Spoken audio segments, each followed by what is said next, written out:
This is kind of embarrassing, but do you have a bar or a goo? I don't think I do. Are you bonked? Dude, I'm like on the verge of bonking right now. It's a t-shirt ride, dude. The glycogen stores are completely gone. You can't, I've never had anybody not complete the t-shirt ride, dude.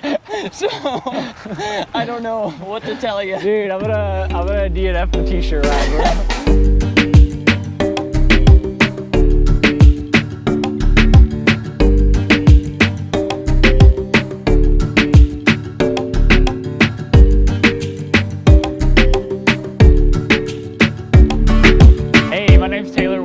I do a lot of things, and most of them are bike related. I work up at Uptown Bikes.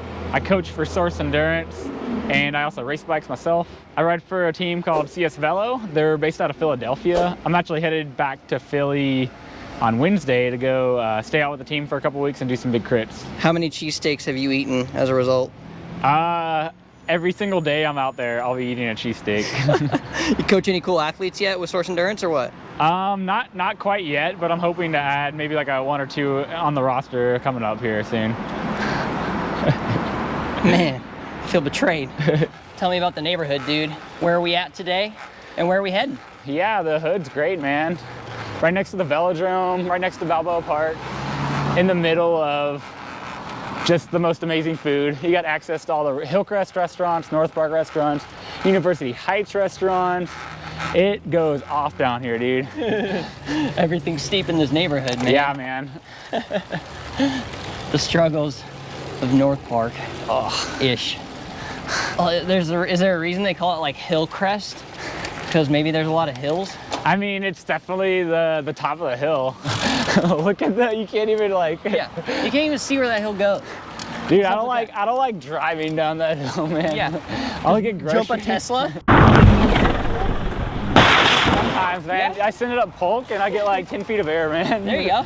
You got oranges like hitting the windshield, and like all my groceries are just yard sailing it down that hill. Where are you from originally then? Not San Diego? Not San Diego. Going straight. I grew up in Orlando, Florida. Oh, wow. So like complete opposite side of the country. A lot flatter. It's a lot flatter, yeah. We're gonna do like, the elevation on this ride would be like the biggest elevation day out there. All right, so now that we've learned about the crest of the hill / the Park of the North, that's how it's said. Where are we going, dude? Yeah, man, I'm gonna take you, we're gonna circumnavigate all around the hood. So I'm gonna take you north first. We're gonna get into University Heights. Right on. And then we're gonna hop on the same route that the infamous No Hands Wednesday group ride does. Whoa! We're gonna cut through the Trader Joe's parking lot and head ride with no south the whole time, yeah. Yeah. Once we're on route, right now we can ride with 2 hands. Okay. Well, once you're on the no hands route, no hands from there on out. And then I'm gonna take you through Balboa Park. Very scenic, very nice this time of day. And then we're gonna head up through Uptown, get over to Hillcrest, and grab some tacos in Hillcrest. Ooh. All right, dude, so tell me more about bikes. How did you end up on them in the first place? And then what made you like the skinny tired stuff? My family is pretty into bikes, to be honest. Okay. So my uncle raced like Cat 1 level, more or less, in the late 90s. Right on. My dad he didn't race that much, but he's super into riding. My family took me to see the Tour de France, actually, in 2003 and 2004. How old were you when that happened? I was like 11 and 12. Did you heckle Lance Armstrong? I sure did. Actually, I was like not into bikes at all. Oh, really? Like not to the slightest, dude. I was like... You were just so mad to be at the Tour de France. Yeah, dude, I was like reading Harry Potter. Like that was more interesting to me than like the race going by. I was like, whatever, man. Like Chamber Seeker's pretty sick. I don't know. I was into ball sports back then, dude. That's fair. What were your go-tos? Baseball? I played soccer for like 10 years. Dude, I played for 11. Haha, one up. I like started playing soccer from like age 4, and I was pretty good and like kind of on that like ODP program. And essentially I like was a late bloomer, and like the kids my age were just developing way faster than me. That makes sense. Bigger and stronger. I was like pretty short, pretty small. So I had pretty a contact sport too, dude. So like, yeah, you gotta be able to hold your own. Exactly. Like I was able to get by on just like really good technique, and I was super good until basically everyone was hitting puberty around me. Yeah, like after the soccer phase is like, that's when I was like in my rebellious teen phase, you know, a lot of angst going on. And I was like, led you to bicycles, dude? That doesn't full, make sense. not yet, dude. Really full-blown skater, dude. Oh, there you go. Shredded the concrete waves, bro. I was just like barreled on the quarter pipe. Hell yeah. I was getting to the point where like the progression was just like super dangerous. Yeah, you start it's going like, bigger. Yeah, it's like, okay, I can ollie like a 10 set now. That's when people start breaking ankles, I feel like. Yeah, I was the like, drop is just too big. I was at the tipping point as far as like the ankle breakage goes. And so I kind of just like fizzled out from that phase. I switched from skating into wrestling. I got super into wrestling for a minute. Did you win? Dude, I was like smashing people. I mean, your weight class was what? I was in the 112 weight class. Hell yeah. And that's to this day my like primary email address is EHS112. Everybody go email Taylor spam. That's my my high school and the weight class I wrestled at.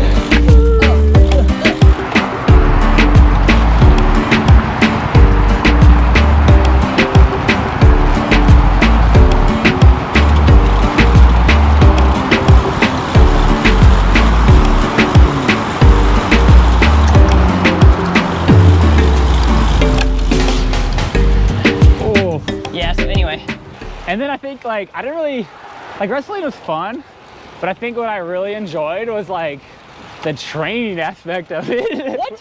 Which sounds weird, man. It's That's like, usually what everybody hates. Yeah, exactly. And I was just like, oh yeah, like make me run stairs, lift weights, like make me run suicides or like wall sit as long as possible. I started biking to cross train for wrestling. I also joined the swim team. Swimming is the gateway drug to biking, I think, dude. Yeah, it teaches you how to shave parts of your body for sure. So you're running, doing cross-country team stuff, you're swimming on the swim team, all the cross-train for wrestling. Yeah, exactly. And then you were just riding with your dad for also cross-training. And then, yeah, I would ride like probably like once every Saturday I'd ride. Oh shoot, I almost went straight into watch out, there's a curve there, dude. I would have just pedaled right into it too. It's also a perfect time of day. It's like golden hour, brother. They got churros, dude. Balboa Park has everything. They got tamales, dude. Oh my gosh, dude. It's pumping, dude. So much food. Balboa Park goes hard. I'm gonna have one tricep that's just massive. Finish this story. Okay, yeah, we're almost there. Yeah, so we ride every Saturday. We go to the local bike path. But here's the kicker. There's mile markers. I think they're either every half mile or every single mile. I can't remember. But me and my dad would legit sprint for every single mile marker, man. 13-mile sprints? Yeah, we would like sprint, and then like after the sprint, we just like, you know, coast and talk or whatever. And then the next one's coming up, and I was like, I have to beat him to this next mile marker. You're doing VO2 intervals. I'm doing VO2 intervals, man. It's like so crazy to think about now. Like I think head units were like a brand new thing. Yeah. Like I got a Garmin Edge 500 or whatever. And the thing was like this big and had like an analog stick on it. And it was like a joystick to like paddle between screens. The mount, you just zip tied it to your stem. Like the like package came with zip ties. So you were doing that, you quit wrestling, and then you somehow ended up racing. Or did that come into the picture? So there was like a local time trial series. Okay. And I went out and did a time trial. And this is where at? This is in Orlando, Florida. Orlando, Florida. Time trial series at the airport. At the airport. At the airport, there's like the cargo lanes, you know, like there's like a loop around the airport for all the buses only type thing. Yeah, pretty much, dude. That's sick. And it was like they ran a 7-mile TT on that road once every single month. So I did the first TT out there. And I met some of the other racers, and because there's like other juniors out there. I'm only 16, 17 at the time. I met a junior, a director of a junior team, essentially. Right on. Her name is Diane Blake, and she's like an incredible individual. And it's actually a funny story. Danny, local Danny, that worked at Uptown, Okay. he owns one of the bikes that she made. She is one of the only people in the country that make these high wheel bikes, Okay. like a penny farthing.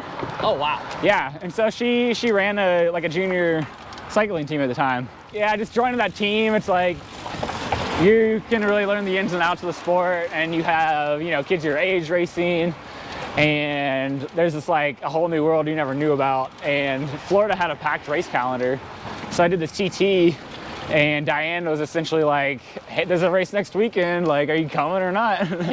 And I just started racing as much as I could, and I was pretty good at it, especially in the juniors, and just fell in love, man. And I was like, I want to do this as much as I can, as long as I can. Yeah. Like, it just kind of clicked, and that was like 12 years ago, and I'm still chasing it pretty much. Yeah. Crested the hill officially, dude. This is the Hillcrest, right there.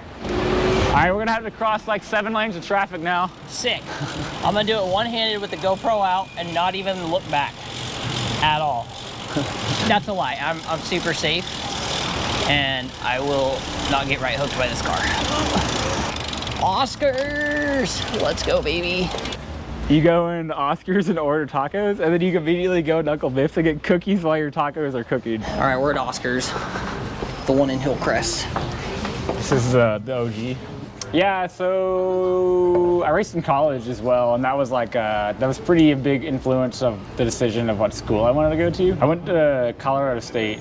They had a really good cycling team, but they also had pretty good academics as well, because a lot of like the really good schools don't have good academics. The really good necessarily. cycling schools. Good cycling schools, like the ones that are varsity, like Lees McRae, Fort Lewis, Marion University. So I went to Colorado State and I studied physiology.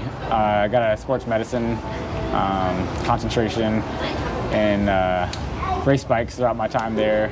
Raced some mountain bikes collegiately too. Okay. So I did road when I was a junior, and then got to college, and college like opened me up to all these other disciplines.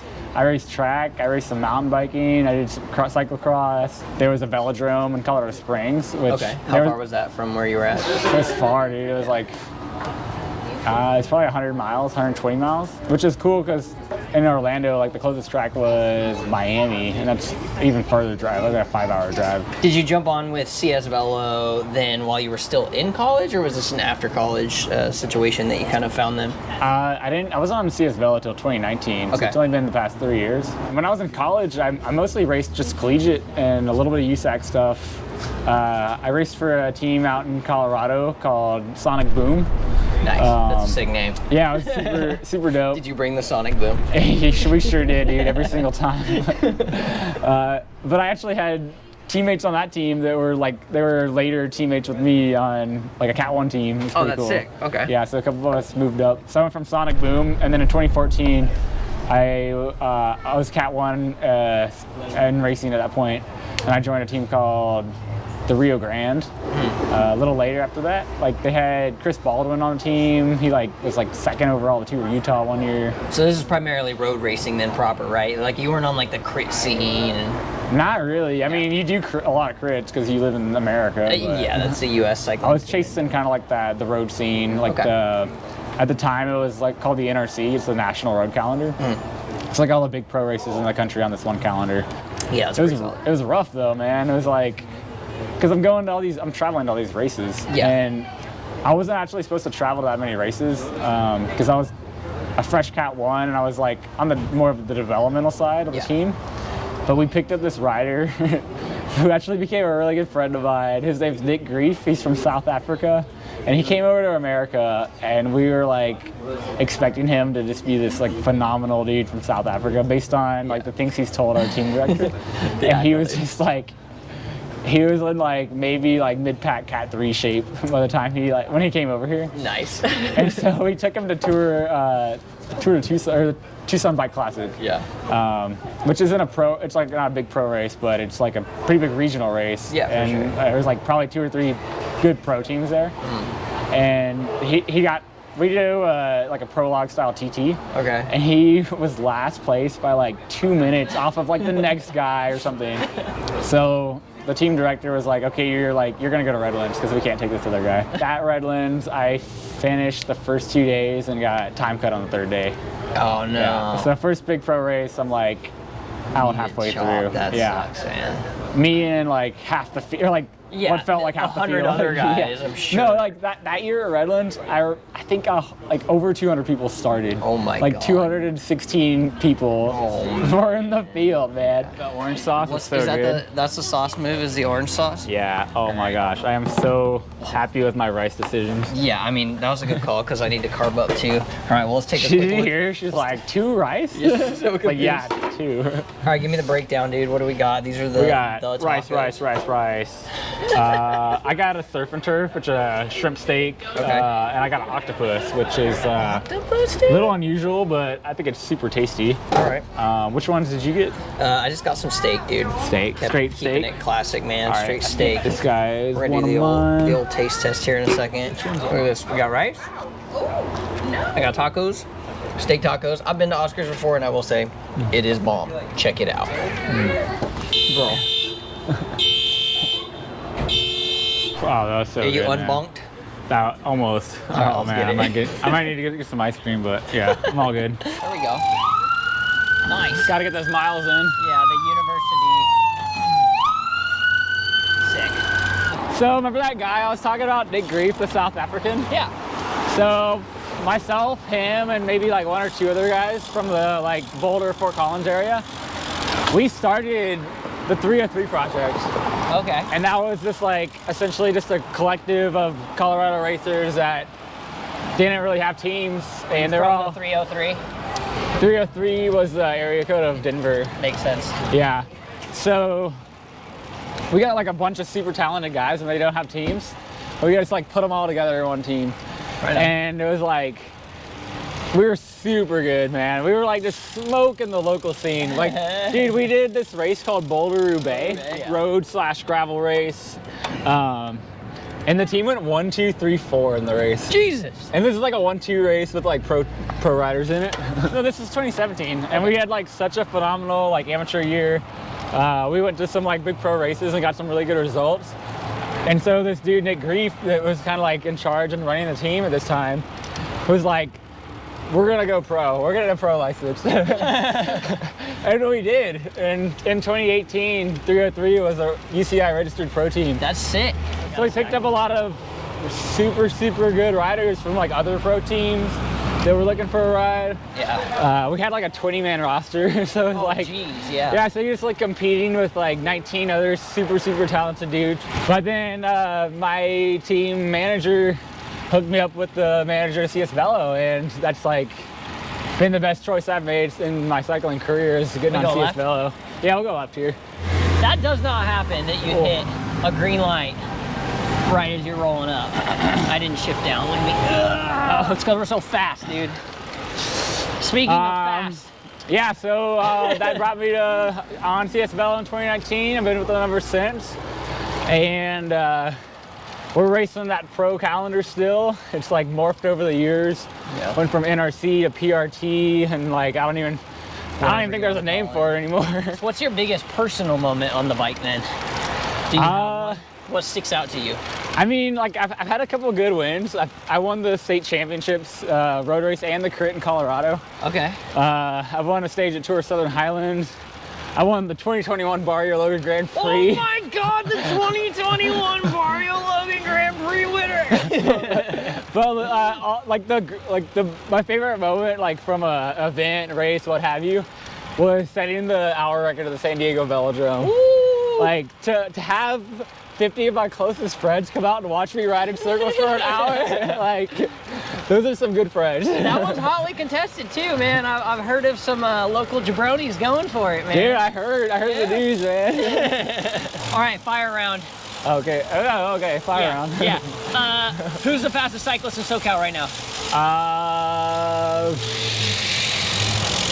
Should I say myself? No, I'm not gonna say myself. Dude, you know who's pretty fast right now is Max Haggard. Oh my I god. heard he got like the new guy to start coaching him, and it's been working out really good. I'm dropping him, dude. Bro, what are you doing? Yeah, what's Oh my god. Later, dude. SoCal Cycling Scene. If you had to change one thing, what would it be? Some more racing, dude. Dude, I feel that. What'd you do to your race wheels? I keep breaking a spoke on them, man. I don't know.